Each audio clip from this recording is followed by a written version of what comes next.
আজ বানাচ্ছি নরম তুলতুলে দুর্দান্ত স্বাদের ভাজা মিষ্টি।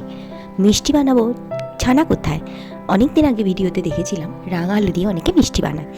আমিও ফার্স্ট টাইম ট্রাই করে দেখলাম, বললে বিশ্বাস করবে না, দুর্দান্ত খেতে হয় আর একটু মনে হয় না যেটা আলু দিয়ে বানানো। চলো ভিডিওটা তোমাদেরকে শেয়ার করি। আমাদের 3টে রাঙা আলু ছিল।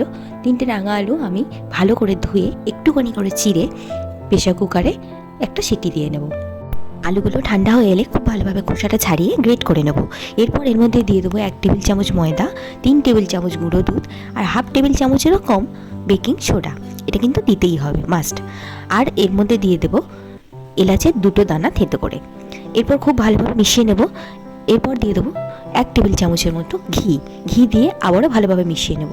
এরপর হাতের মধ্যে একটু ঘি লাগিয়ে, দেখতেই পাচ্ছ ভিডিওতে, খুব আলতো হাতে এটাকে গোল করে নেব। তোমরা চাইলে চ্যাপটা করতে পারো, গোলও করতে পারো, তোমাদের ইচ্ছা।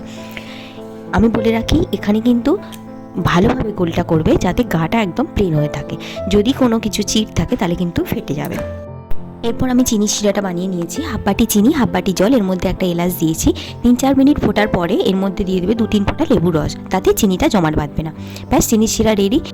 গ্যাসের ফ্লেমটাকে মিডিয়াম রেখে মিষ্টিগুলোকে খুব ভালোভাবে লাল লাল করে ভেজে তুলে নিয়ে চিনির শিরাতে ফেলে দিতে হবে। ব্যাস রেডি মিষ্টি আলুর ভাজা মিষ্টি। বাড়িতে কোনো গেস্ট এলে তোমরা এইভাবে মিষ্টি বানিয়ে দিলে কেউ বুঝতে পারবে না যে এটা আলু দিয়ে তৈরি। ভিডিওটা ভালো লাগলে শেয়ার করো, চ্যানেলটাকে সাবস্ক্রাইব করে দিও। Thank you.